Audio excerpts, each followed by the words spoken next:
I'm Angela Brown in Washington, D.C. The next major move regarding Trump's aggressive agenda for immigration could involve the Supreme Court. One, who becomes a U.S. citizen, and two, how quickly a person gets deported.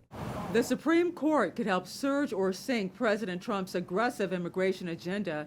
Probably the biggest challenge is the birthright citizenship.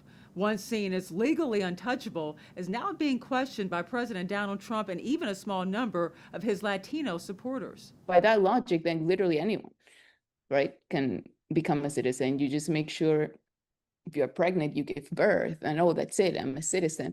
And it shouldn't be so easy. You know, it's not easy in other places, and this is the best country in the world. If the Supreme Court backs Trump, it could change birthright citizenship and rewrite the immigration rule that anyone born here is automatically a citizen. Then there's the Alien Enemies Act.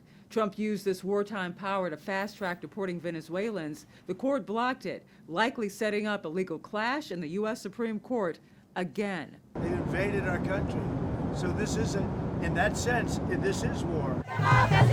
Democrats say both moves go too far, that ending birthright citizenship violates the Constitution, and using a wartime law for deportations strips people of due process. At the same time, ICE is moving through American cities, drawing harsh criticism from Democrats. This looks like modern-day slave patrols, and they have been sanctioned by this Supreme Court. Last year, the Supreme Court decided that officers cannot stop someone solely based on how they look.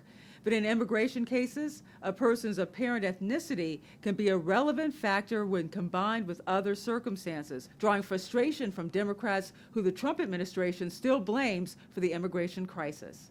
The border is totally secure. You know, you forget. We had a border that I inherited where millions of people were coming through. Now we have a border where no one is coming through. The Supreme Court could hear arguments in birthright citizenship starting in the spring, and we could hear a decision maybe late June or early July. Reporting in Washington, D.C., I'm Angela Brown.